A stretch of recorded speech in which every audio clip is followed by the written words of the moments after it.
Selamat pagi Bu Huri dan teman-teman. Saya Syirahara Maharani. Hari ini saya akan mempresentasikan halogen golongan 7A. Apa yang dimaksud dengan halogen? Halogen berasal dari kata halos, yaitu garam, genes yaitu pembentuk.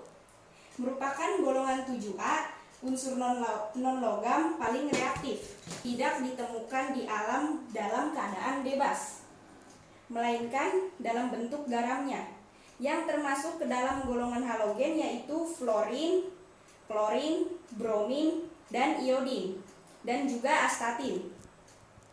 1. Kelimpahan di alam terdapat sebagai molekul di atom, yaitu F2, Cl2, Br2, dan I2. Fluorin dan klorin merupakan unsur halogen yang melimpah di alam. Fluorin terdapat dalam mineral fluorapatit 3Ca3, PO42, CaF2, dan mineral fluorid. CaF2 klorin melimpah dalam bentuk NaCl terlarut di larutan maupun sebagai deposit garam. Lalu yang kedua, sifat-sifat halogen. Unsur halogen mempunyai 7 elektron valensi pada subkulit Ns2-Np5. Konfigurasi elektron yang demikian membuat unsur-unsur halogen bersifat sangat reaktif. Halogen cenderung menyerap satu elektron, membentuk ion bermuatan negatif 1. Berikut ini sifat-sifat unsur halogen. Yang pertama ada sifat periodik. Sifat periodik unsur-unsur halogen dapat dilihat di tabel sebagai berikut. Yang kedua, sifat fisika unsur halogen. Unsur halogen berbau menyengat dan uapnya sangat berbahaya bagi mata dan tenggorokan. Dalam golongan halogen, semakin besar nomor atomnya, semakin kecil kelarutan unsur-unsurnya dalam air. Dan ini dapat dilihat tabel sifat fisika unsur halogen sebagai berikut. Yang selanjutnya, sifat kimia unsur halogen. 1. Kereaktifan dan daya pengoksidasi halogen.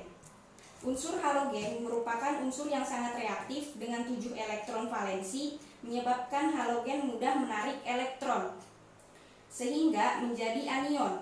Fluorin merupakan unsur halogen yang paling elektron dan paling reaktif karena ikatan F dan F merupakan ikatan yang paling lemah di antara ikatan diatomik unsur-unsur halogen lain.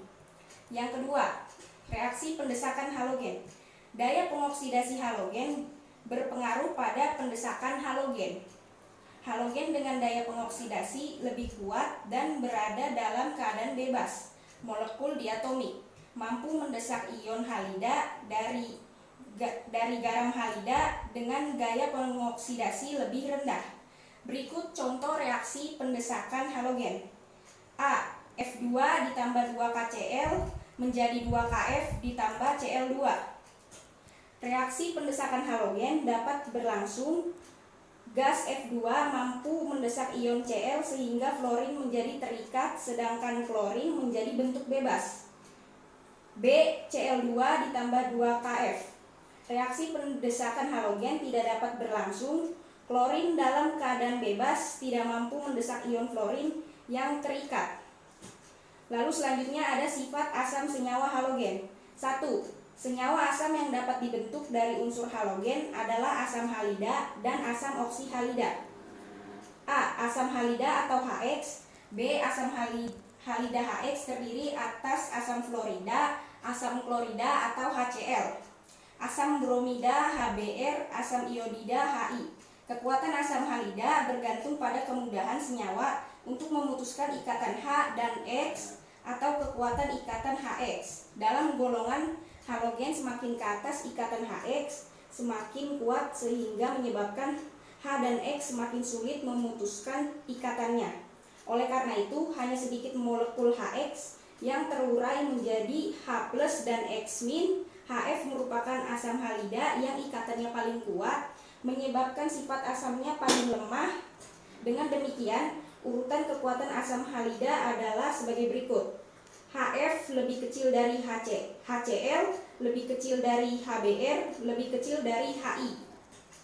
Selanjutnya ada asam oksohalogen. Asam oksohalogen adalah asam yang mengandung atom halogen dan oksigen. Pada asam oksohalogen, atom H terikat langsung pada atom O.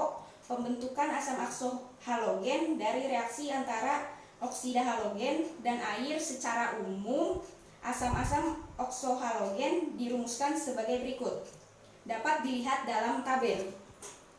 Selanjutnya, reaksi-reaksi halogen. Halogen bersifat sangat reaktif sehingga dapat bereaksi dengan unsur-unsur lain seperti logam, non-logam, metaloid gas mulia, dan antar unsur halogen.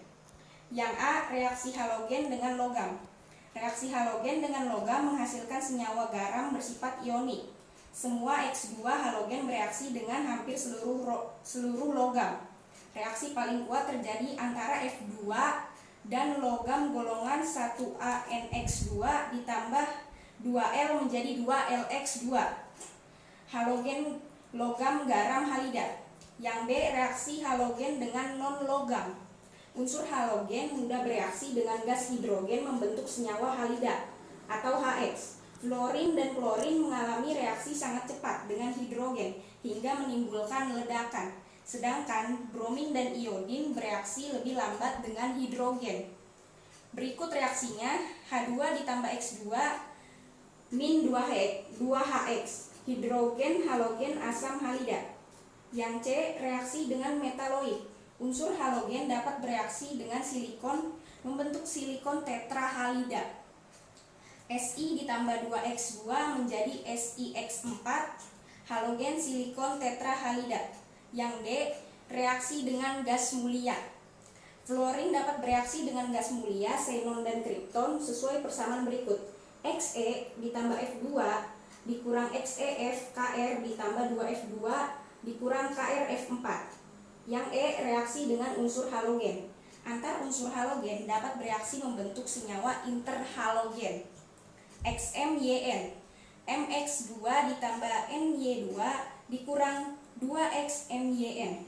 Senyawa interhalogen dapat terbentuk jika X yang menjadi atom pusat bersifat kurang elektronegatif daripada Y, sehingga X memiliki bilangan oksidasi positif dan Y memiliki bilangan oksidasi negatif. Lalu ada pembuatan unsur halogen. Di alam halogen tidak berada dalam keadaan unsur bebasnya karena kereaktifannya. Oleh karena itu, untuk memperoleh halogen murni dalam bentuk molekul diatomik diperlukan proses pembuatan sebagai berikut. A. Pembuatan gas fluorin. Gas F2 dapat diperoleh melalui reaksi elektrolisis campuran lelehan HF ke dalam KHF2 cair kondisi tanpa air. Cara ini disebut sebagai metode Moissan. Persamaan reaksinya adalah sebagai berikut. 2HF menjadi H2 ditambah F2. Selain dengan metode Moissan, gas F2 dapat diperoleh dari reaksi heksafluoromanganat atau dalam golongan 6 dengan antimoni 5 fluorida pada suhu 1950 derajat Celcius. Cara ini diperkenalkan oleh Carl Otto Christe pada tahun 1986. Reaksinya secara keseluruhan adalah sebagai berikut. 2K2MnF6 ditambah SbFs menjadi 4KSbFs ditambah 2MnF3s ditambah 2F2G. Lalu yang B, pembuatan gas klorin. Gas klorin dibuat dalam skala industri dengan elektrolisis lelehan NaCl atau melalui proses klor akali. Elektrolisis larutan NaCl pekat atau yang disebut brin. Dua jenis sel yang paling umum digunakan dalam proses klor akali adalah sel merkuri dan sel diafragma. Secara umum reaksinya adalah sebagai berikut. 2NaCl ditambah 2H2O menjadi 2NaOH ditambah H2 ditambah Cl2. Dalam reaksi tersebut terbentuk dua produk lain yaitu NaOH dan H2. Untuk mencegah terbentuknya produk samping seperti NaOCl, NaCl, dan HCl, sebelum metode elektrolisis digunakan untuk produksi klorin, proses dekon digunakan dengan mengoksidasi HCl untuk mendapatkan gas CH4HCl ditambah O2 menghasilkan 2Cl2 tambah 2H2O. tembaga 2 klorida CuCH digunakan sebagai katalis dan reaksi dilakukan pada suhu tinggi sekitar 400 derajat Celcius. Jumlah klorin yang diekstraksi adalah sekitar 80%. Karena campuran gas yang sangat korosif, penggunaan metode ini di industri sulit dilakukan. Yang C. Pembuatan gas bromin. Gas bromin dapat diperoleh dari air laut melalui oksidasi ion Br-. Dalam larutan oleh klorin ke dalam air laut yang mengandung natrium bromida atau kalium bromida. Ditambahkan klorin 2NaBr ditambah Cl2 menjadi 2NaCl ditambah Br2. Lalu ada juga pembuatan gas iodin. Iodin diperoleh dari senyawa yaitu NaLO2 yang kemudian akan direaksikan dengan reduktor natrium bisulfit. Agar IO3- menjadi I2, reaksinya adalah sebagai berikut.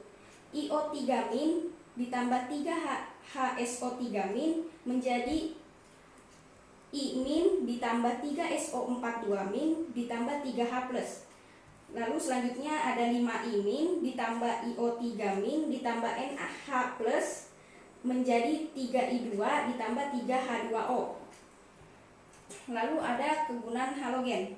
Unsur-unsur dalam senyawa halogen memiliki berbagai kegunaan seperti yang tersaji dalam tabel, yaitu fluorin kegunaannya sebagai pendingin pada kulkas CF2Cl2, yang kedua monomer teflon, yang ketiga propelan aerosol, yang keempat insektisida, yang kelima untuk pasta gigi SNFZ.